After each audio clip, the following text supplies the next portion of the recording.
سوال جو ہے وہ یہ ہے کہ جو علی کے علوم ہیں جو انہوں نے براہ راست رسول اللہ سے حاصل کیے ہیں، جو آج یعنی ہم تک پہنچے نہیں ہیں. ایک تو آپ نے وجہ بتا دی کہ ریاست کا دباؤ یہ تھا کہ سب وہ ختم کرنا، ماننا ہی نہیں ہے.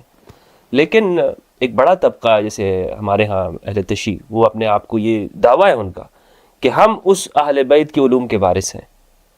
تو ان تک تو پہنچے ہیں، ہم تک نہیں پہنچے، یعنی سنیوں تک نہیں پہنچے. اچھا، آپ نے یہ پروگرام کیا اور اس میں کہا کہ اہل سنت تک بھی جو کچھ پہنچا ہے وہ ڈاکٹر صاحب نے کہا یہ روافظ کا فیضان ہے، اس پہ مجھے اختلاف ہے، یہ ائمہ کا فیضان ہے، اہل بیت کا فیضان ہے، اہل بیت کے کرم سے پہنچا ہے. بالکل، اس میں کچھ ٹھیک ہے نا؟ بالکل. اچھا، میں تو یہ مانتا ہوں آغا کہ دین ہم تک اہل بیت علیہ السلام سے ہی پہنچا ہے.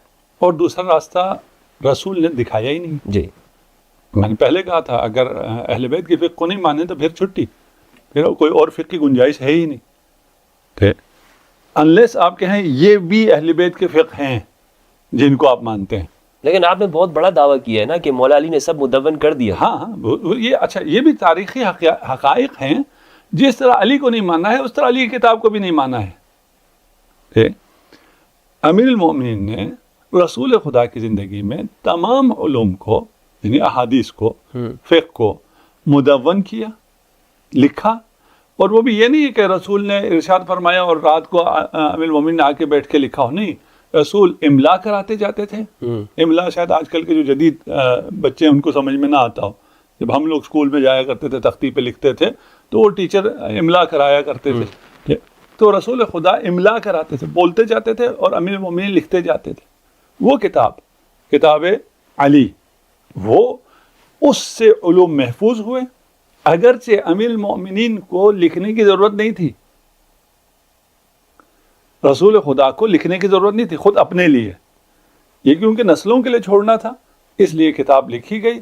اور یہ کتاب ائمہ کے پاس تھی، اسی کتاب سے علوم ہم تک پہنچے. آپ تک پہنچے، امت تک پہنچے، یا شیعہ تک پہنچے؟ اس روئے زمین پہ جس کے پاس بھی تھوڑا بہت کوئی معنویت پہنچی ہو، کوئی توحید پہنچا ہو، کوئی احکام پہنچا ہو، سب کا سب اسی در کا کرم ہے، اسی در کا فیضان ہے. کسی کے پاس زیادہ پہنچا، کسی کے پاس کم پہنچا، کسی نے ڈرتے ڈرتے تقیہ کر کے کچھ تھوڑا بہت لیا ہے، کسی نے آشکارا لیا ہے. جو کچھ پہنچا ہے آج امت تک وہ سب رسول خدا کا ہے. رسول خدا نے اپنا راستہ اہل بیت قرار دیا تھا، عطرت ہی اس عطرت کے ذریعے پہنچا ہے. اس عطرت کے ذریعے پہنچنے کے لیے وہ مدون شکل میں سنت بھی موجود تھے رسول خدا کے زمانے میں، اور قرآن بھی موجود تھا رسول خدا کے زمانے میں. ان دونوں مدون شدہ نسخوں سے ہم نے فقہ بھی لی، ہم نے عقائد بھی لیے، ہم نے ساری شریعت لی. یعنی آپ یہ تسلیم کرتے ہیں کہ اہل سنت کے پاس جتنے بھی علوم ہیں، جو فقہا ہیں، یہ وہی اہل بیت کے علوم ہیں؟ نہیں، تو ابھی تو آپ نے فرمایا کہ سب وہیں سے. میرے اسٹیٹمنٹ میں آپ کے اسٹیٹمنٹ میں فرق آ گیا. کیسے آیا تھا؟ آپ فرمائیے. آپ کہہ رہے ہیں اہل سنت فقہا کے پاس جو فقہ ہے وہ اہل بیت کی منگنا. نہیں، ہم نے کہا اہل سنت ہو یا شیعہ ہوں، ان کو جتنی بھی شریعت محمدی ملی ہے اسی جگہ سے ملی. اس کے بعد میں نے ایک حصہ تو لیا، 10%، 20%، 40% میں نے لیا، اس کے بعد باقی میں نے خود اضافہ کیا. اس کا کوئی اہل بیت سے تعلق نہیں. جو میں نے قیاس کیا، جو میں نے استحسان کیا، میں نے جو باقی ذرائع سے احکام لیے، یا میں نے اہل بیت کے علاوہ باقی لوگوں سے لیے، یا باقی لوگوں سے بھی میں لے سکتا ہوں، کوئی اصحاب سے لینے میں کوئی وہ نہیں ہے. ہم بھی اصحاب سے حدیث لیتے ہیں، رسول خدا سے اگر اصحاب سے ہم تک حدیث پہنچتی ہے وہ بالکل صحیح ہے، حجت ہے.